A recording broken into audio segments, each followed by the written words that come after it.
Baik, assalamualaikum warahmatullahi wabarakatuh. Selamat datang teman-teman di video kami. Jadi kali ini saya akan menjelaskan tentang penjumlahan dan pengurangan vektor. Sebelumnya kita perlu tahu dong apa itu vektor kan. Jadi vektor itu adalah sebuah besaran di mana sebuah besaran itu memiliki skala dan arah. Dimana skalanya itu ditandai dengan X dan Y, kemudian arahnya itu ditandai dengan Z. Kemudian untuk penulisannya, vektor itu ditandai dengan tanda panah dan tanda topi di setiap variabelnya. Kemudian untuk mengetahui arah dari sebuah vektor tuh kita bisa melihat dari nilai z-nya. Kalau nilai z-nya adalah positif, maka vektornya itu mengarah ke atas. Kemudian apabila z-nya bernilai negatif, maka vektornya akan mengarah ke bawah. Jadi selain itu ada yang namanya mutlak vektor, di mana mutlak vektor itu adalah akar pangkat 2 dari X pangkat 2 tambah Y pangkat 2 dan Z pangkat 2. Kemudian langsung saja kita masuk ke penjumlahan.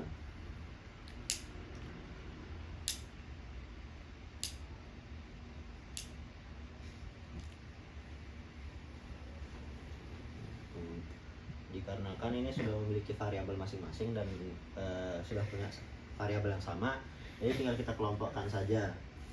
Untuk X dengan X, Y dengan Y, dan Z dengan Z saja. Tinggal kita tulis 5 tambah 2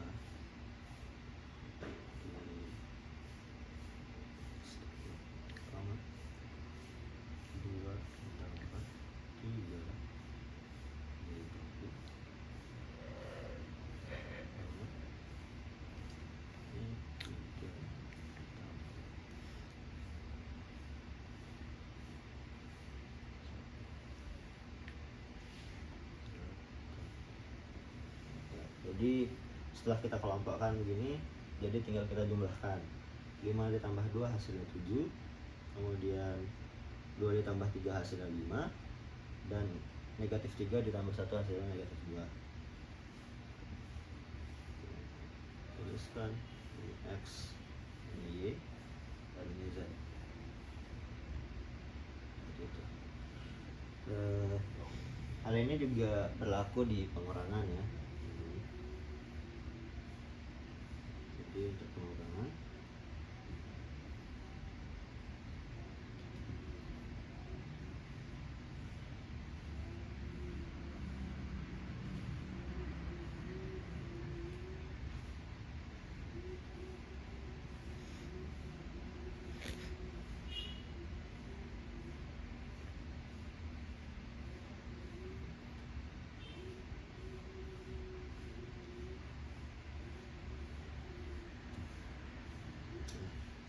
kalau di pengurangan jadi seperti ini. Jadi tinggal kita kurangi 5 dikurang 2 hasilnya 3, kemudian 2 dikurang 3 hasilnya negatif 1,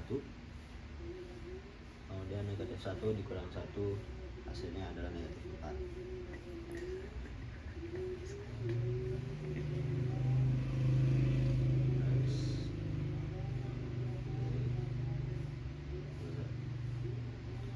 Seperti itu. Kemudian untuk penjumlahan sendiri itu dia menggunakan hukum asosiatif, akumulatif, dan distributif. Dimana asosiatif itu maksudnya pengelompokan dari setiap vektor itu tidak mempengaruhi hasilnya sama sekali. Kemudian untuk yang akumulatifnya itu urutan dari vektornya itu tidak mempengaruhi hasilnya sama sekali. Contohnya itu kayak ini mau A plus B itu hasilnya bakal sama dengan B tambah vektor A. Kemudian untuk distributifnya itu adalah perkalian skalar, di mana untuk perkaliannya itu bisa didistribusikan ke masing-masing vektor. Contohnya misalkan ada soal tuh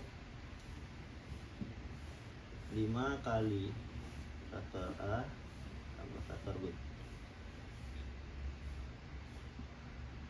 itu bisa kita distribusikan menjadi 5 kali vektor A ditambah 5 dikali faktor B, seperti itu.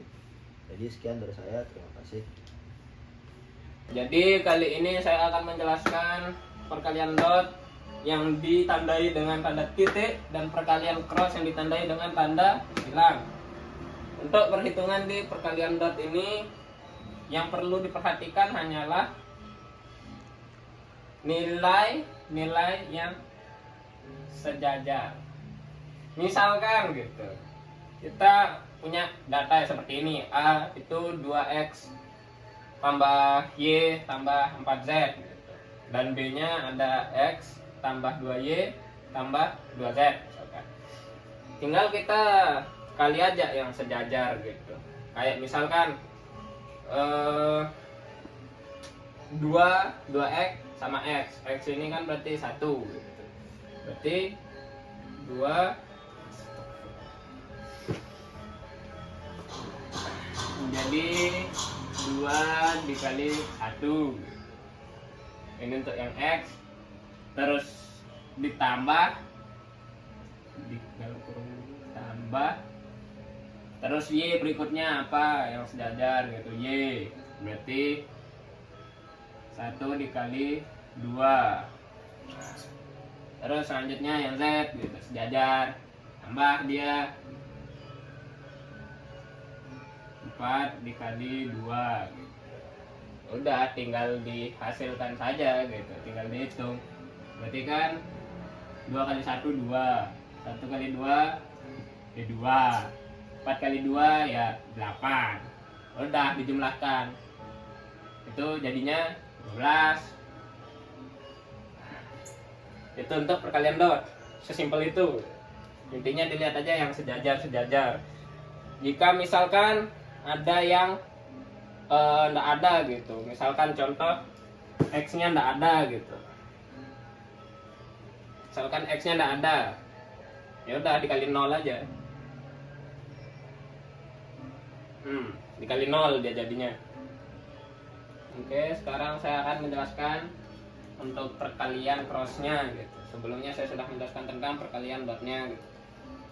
Saya tinggal itu. Nah, untuk perkalian cross ini kita pakai determinan, yang dimana kita nulisnya, kita bikin kotak dulu. Nah, terus kita sesuaikan dengan jumlah ininya gitu. Misalkan ini ada X sama Y sama Z gitu, berarti di sini itu tulisnya X, Y dan Z gitu. Nah, udah, jadi kita nulisnya ntar berdasarkan nilai-nilai ininya ya. Di sini anggaplah kita tulis A B gitu, kayak gampang dimengerti gitu. Tinggal kita tulis apa aja yang dia punya A nih gitu. 2 kan itu X nya ada 2, Y nya 1, terus Z nya ada 4. Nah, untuk yang B juga gitu, kita tulis juga X nya ada apa, 1, terus 2 nya terus Y nya ada 2, Z nya ada 2 gitu. Nah, di sini bisa kita mulai perhitungannya gitu. Nah, misalkan kita mau cari X gitu kan, kita nyari X lah pertama gitu, kita ngitung X nya dulu misalkan.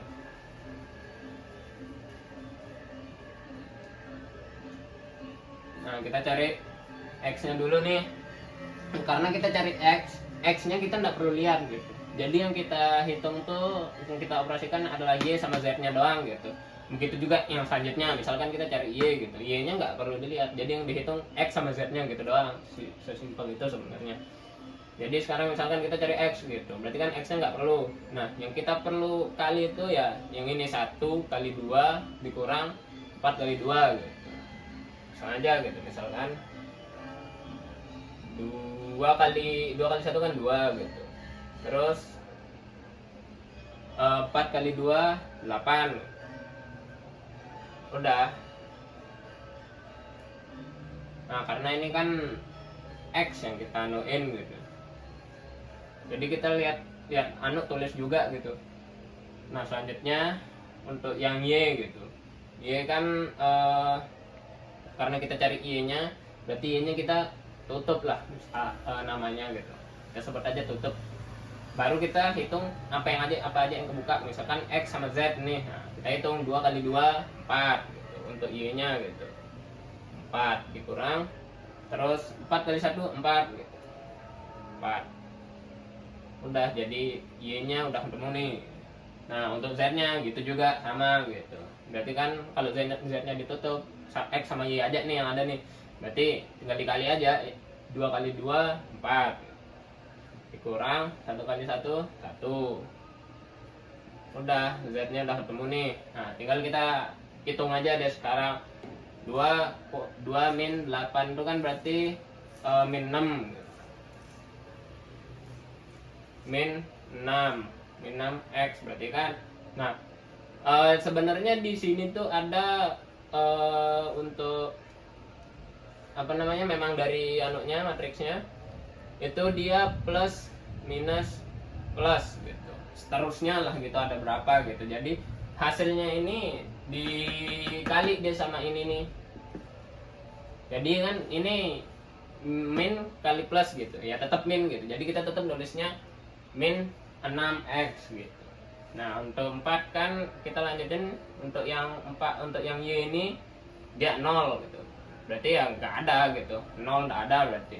Nah terus untuk yang Z ini itu 4 kurang 1 berarti kan 3Z.